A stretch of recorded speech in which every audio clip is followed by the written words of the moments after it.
I used to believe blood meant loyalty. That no matter what life threw at us, my brother Ethan and I would always have each other's backs. We grew up under the same roof, ate at the same table, shared the same memories, but apparently, we didn't share the same heart. From the time we were kids, Ethan was the one everyone adored. He had that kind of charm you couldn't teach. He'd smile, and people forgave him instantly. He'd lie, and somehow, they'd still trust him again the next day. He was good-looking, athletic, confident, the kind of person the world bends toward. And me? I was the one who picked up the pieces after his messes. When he crashed Dad's truck, I was the one who worked an extra summer job to help pay the repair bill. When he broke Mom's favorite vase, I said it was my fault because he begged me to. That's how our lives went. He caused storms, and I quietly cleaned them up. I used to think it was love. Now I know it was manipulation dressed up as brotherhood. After high school, our paths split.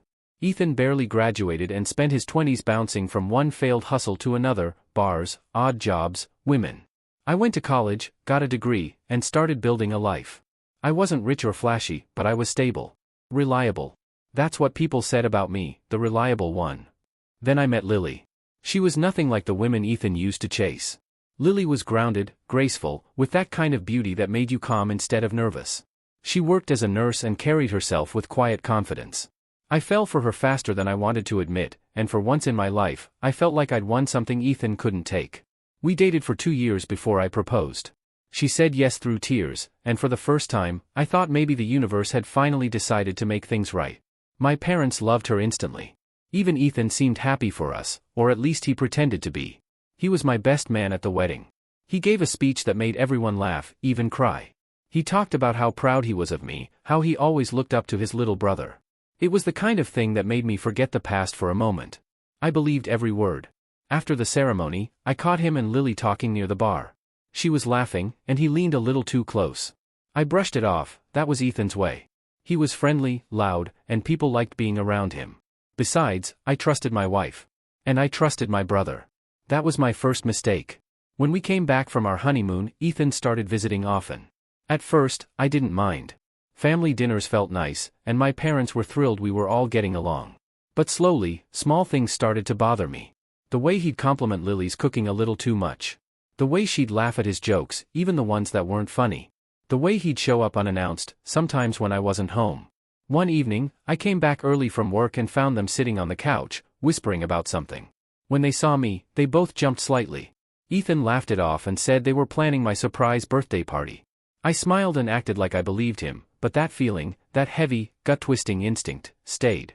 Weeks passed, and I kept brushing off the signs. I told myself I was being paranoid. Lily was loyal. Ethan was family. They'd never do something that cruel. Until the night everything shattered. It was late, past midnight, when Lily came home. Her hair was messy, her lipstick smudged, her eyes red from crying. She said she'd been out with friends, celebrating a coworker's promotion. I wanted to believe her. I really did. But when she hugged me, the smell of whiskey and cheap cologne hit me like a wall. Not her perfume. Not mine. Someone else's. She saw the realization in my eyes and started crying before I said a word. I asked her what was going on. She shook her head, said it was nothing, that I was overreacting. But her voice trembled. Her hands shook. And then she whispered the words that would burn in my memory forever. It was a mistake. I was drunk. I didn't mean to sleep with him. I asked, with who? But I already knew. Her silence was the confirmation I never wanted. Ethan. The one person who'd already taken my childhood pride, my parents' attention, my peace of mind, now he'd taken my wife. I remember standing there in our kitchen, staring at her, feeling something inside me just die. The man I'd defended my whole life had repaid me by destroying the only good thing I'd built without him. I didn't scream. I didn't hit anything. I just walked out.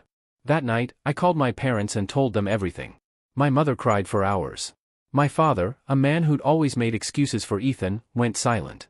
The next morning, they called me again and said Ethan had confessed. They told him to leave and never come back. Lily tried to call, but I never picked up. She moved away a few weeks later, and I filed for divorce. Months passed. Then I heard through a mutual friend that she'd given birth to a baby boy. No father listed on the certificate. I didn't need proof. I already knew. And in that quiet realization, that the woman I loved carried my brother's child, I felt the last of my loyalty to him finally burn away. He was dead to me. In the weeks after the truth came out, silence filled every corner of my life. No calls. No texts. No laughter echoing through the house. Just quiet, the kind that presses against your chest until breathing feels like work. Ethan disappeared. My parents told him never to set foot in their home again. They said he'd crossed the one line that couldn't be forgiven. Mom tried to comfort me, but how could she? She'd spent her whole life defending him, and now, for the first time, even she couldn't find the words. Lily moved out 2 days later.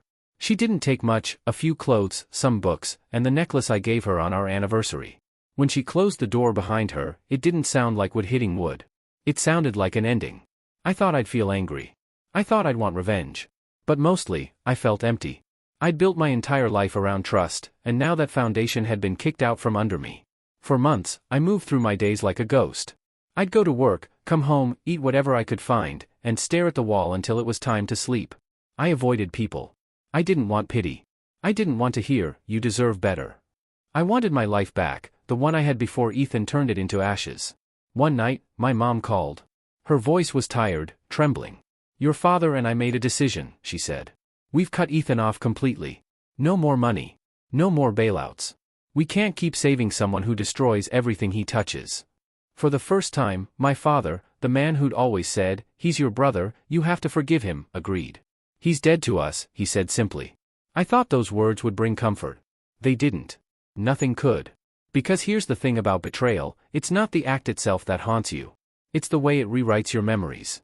Every holiday, every family dinner, every photo, you start wondering what was real and what was already a lie. 2 months later, Lily sent me a letter. I almost threw it away, but curiosity got the better of me. She said she was pregnant.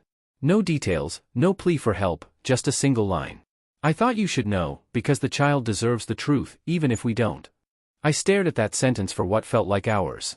My hands shook so badly I dropped the paper twice. A part of me hoped, prayed, that it wasn't his. That maybe it had happened before everything fell apart. But deep down, I knew. I didn't reply. I didn't want to. What was there left to say? After that, I cut them both out completely. Changed my number. Deleted every photo, every message. I erased them like they'd never existed. Years passed. My parents' health started to decline. Dad had heart issues, Mom's arthritis got worse. I became their caretaker, the one who stayed, the one who didn't vanish when things got hard. Ethan, from what little I heard, was living from couch to couch. He'd burned every bridge he had. Our parents refused to take his calls, but I knew he still reached out occasionally, begging for help. I never answered. Sometimes I'd see his name pop up in my dreams, that crooked smile, the same one that once fooled everyone. And I'd wake up with the same thought every time, I hope he finally knows what loneliness feels like. When my parents passed away, it was quiet, no drama, no chaos. Just peace. I held their hands as they slipped away, knowing I'd done right by them. When I went to the lawyer's office a few weeks later, I expected nothing. Maybe a few family items, a car, a piece of land. But when he opened the will, I froze. "They left everything to you," he said softly. $2 million, the house, and the property. I blinked at him. "Everything?" He nodded. "Your brother was completely excluded. They wanted you to have it all." I didn't feel joy. I didn't even feel shock. I just felt still. For years, I'd watched Ethan get away with everything, the lies, the charm, the manipulation. And now, for the first time, life had drawn a line. It wasn't revenge. It was balance. After the funeral, I visited their graves alone. It was early evening, the sky painted with soft gold light. I placed my hand on the cold stone and whispered, "I forgive you both, for loving him more than me. I understand now. Some people just need saving until there's nothing left to save." As I walked back to my car, I felt lighter than I had in years. Not happy, but free. For the first time since everything fell apart, I thought maybe, just maybe, the past was done with me.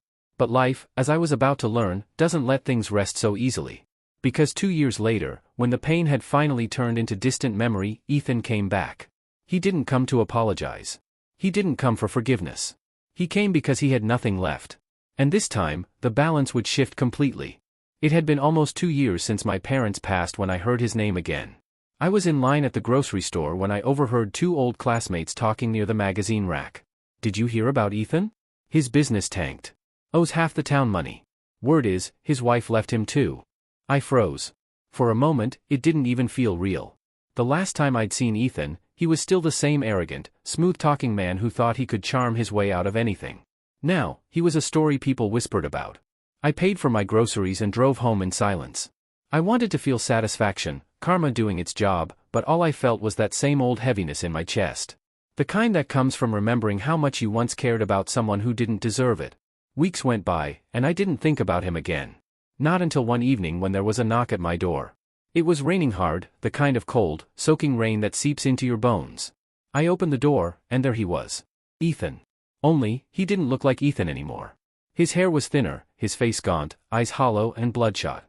He was wearing a wet jacket that looked 2 sizes too big. The once proud grin was gone, replaced by something I'd never seen on him before. Defeat. "Hey, man," he said, voice barely above a whisper. "Can I come in?" I should have slammed the door right then. But I didn't. Maybe because after everything he'd done, I wanted to see him broken. To see if life had finally given him what he'd earned. I stepped aside without saying a word. He walked in, dripping onto the floor, looking around the house like it was a museum. "You kept it," he murmured, glancing at the old family photos. I poured 2 cups of coffee, sat across from him at the kitchen table, the same table where Lily once confessed what she'd done. He stared into his cup, not drinking. Finally, he spoke. "I don't expect you to forgive me. I just need help." There it was. Not remorse, desperation. He told me everything. After our parents disowned him, he tried starting a logistics business. Borrowed money from the wrong people, gambled part of it away. When that failed, he used the last of his savings to buy a bar. That failed too. Lily left 6 months ago, taking their son. She'd moved out of state and cut off all contact. He looked up at me with glassy eyes. "I've got nowhere else to go." I leaned back in my chair, studying him. "You've got some nerve coming here." "I know," he said quickly. "And I wouldn't, if I had another choice. But I'm done screwing up, man. I've learned my lesson." I laughed. I couldn't help it. "Your lesson?" "Ethan, you burned down every bridge you ever crossed. You ruined lives, mine, Lily's, Mom's, Dad's, and you think saying you've learned your lesson fixes that?" He looked down. "I was jealous," he whispered. "You had everything. The house, the job, the woman I could never have. I hated you for being what I couldn't be." His voice cracked, but I didn't buy it. I'd heard his apologies before. I'd seen the act, the tears, the guilt, the "I didn't mean to" routine. I wasn't falling for it again. "You're right about one thing," I said finally. "You could never be me. Because being me means owning what you did, and you've never done that." He stayed quiet for a long time. Then he asked, "Mom and Dad, did they leave me anything?" I stood up. That was my breaking point. "You really came here for that?" He looked up, startled. "No, I just thought maybe." "They left me everything," I said flatly. "Because even after everything you did, I was still the only one who showed up when it mattered." He swallowed hard. "Then you could help me. Just a little. I'm not asking for much." I walked to the window, looking out at the rain. "You've been asking for just a little your entire life, Ethan. And every time someone gives it, you take more until there's nothing left." When I turned back, he was crying. Real tears this time. But even then, I didn't feel pity, just exhaustion. "I don't hate you," I said quietly. "But I can't save you. Not anymore." He nodded slowly, stood up, and set the coffee cup down. "Guess I deserve that." "You do," I replied. At the door, he hesitated. "You ever think about her? About Lily? About the kid?" That question hit like a slap. I stared at him, every muscle in my body tightening. "Don't you dare talk about them." He shrugged weakly. "Fair enough." Then he walked out into the rain. I watched him disappear down the driveway, his figure shrinking in the storm, until he was gone completely. For a long time, I just stood there, staring at the empty road. Part of me thought that was the last time I'd ever see him. But life, as always, had one more cruel twist left in store. 2 months passed after Ethan showed up at my door. I didn't hear from him, didn't see him, didn't think about him much. I figured he'd gone back to doing what he did best, finding someone else to use. But life has a strange way of circling back. One evening, just as the sun dipped behind the hills, I got a call from a number I didn't recognize. I almost didn't answer. "Is this Mr. Bennett?" a woman asked. "Yes. This is Officer Diaz from the city police department. Are you related to an Ethan Bennett?" My stomach sank. She said they'd found him unconscious in a rundown motel. Drug overdose. They revived him, barely, and he was asking for me. I drove there that night. Not because I wanted to, but because a part of me, the same part that once believed in family, couldn't let him die alone. When I arrived, the nurse led me to a small room with peeling paint and the faint smell of disinfectant. Ethan was lying there, pale and thin, tubes running from his arms. His eyes fluttered open when he heard me come in. "Didn't think you'd come," he rasped, his voice rough and dry. I pulled a chair closer. "Neither did I." He gave a weak laugh that turned into a cough. Guess that makes 2 surprises tonight. Silence stretched between us. I looked at him, really looked. The once loud, unstoppable storm of a man was gone. What lay before me was the wreckage he'd built himself into. I didn't take the money for drugs, he said quietly. I tried to start over. But everything I touched turned to ash. I didn't answer. I know what you're thinking, he continued. That I deserve this. And you're right. But I wanted you to know, Lily left me because she found out I cheated again. I couldn't stop. It's like something inside me just breaks everything good that comes near. He turned his head, staring at the ceiling. The kid's not doing well either. She took him to her sister's. I haven't seen him in months. Hearing that twisted something in me, not pity, not anger, just sadness. Because for all his charm, all his manipulations, Ethan had been chasing something he never found, peace. He looked back at me. You hate me? I shook my head slowly. No. I did once. But hate's heavy. I learned to set it down. He nodded weakly. You're better than me. Always were. I wanted to argue, to deny it. But I didn't. Because for the first time, he wasn't saying it out of jealousy. He was saying it out of truth. When I stood to leave, he reached for my wrist. Don't walk out, he whispered. Not yet. I hesitated. I just need you to know, he said, his eyes wet now, I never stopped trying to be like you. I just didn't know how. That was the last thing he ever said to me. He died 2 days later. The hospital called again. No one claimed the body. No friends, no family, no one but me. The next week, I buried my brother beside our parents. No flowers, no speeches, just a small stone with his name on it. When the dirt hit the coffin, I felt something shift inside me. A strange calm. Not victory. Not revenge. Just closure. After the funeral, I drove to the coast, a place we used to visit as kids. Back then, Ethan would always run ahead, daring the waves to chase him, laughing as the tide rolled in. I stood there for a long time, listening to the sound of the water, the same rhythm we'd heard our whole lives. For the first time in years, I whispered, I forgive you. And I meant it. Because forgiveness isn't about giving someone peace. It's about reclaiming your own. Months passed. I got back to living, not just existing. I fixed up the house, spent weekends helping at the local youth center, teaching kids how to handle money, how not to repeat mistakes like the ones my brother made. Sometimes, when the sun hits the right way, I swear I see him, that smirk, that wild energy. And for a moment, I remember the boy he used to be before life, and his own choices, twisted him into someone else. I think he wanted love more than anything. He just never learned how to keep it. One day, as I was sorting through my parents' old things, I found an envelope tucked inside Dad's desk. Inside was a letter, yellowed, with Dad's handwriting. If you're reading this, it means Ethan's gone too far again. We don't hate him. We just hope he learns what love really means before it's too late. But if he doesn't, promise me you'll live differently. Don't let his sins define your peace. I folded the letter carefully and placed it back. For the first time, I realized the inheritance wasn't just money. It was a chance to build a different legacy. One built on peace, not resentment. I stepped outside, the sky painted gold again, the same way it looked the night Ethan first came back.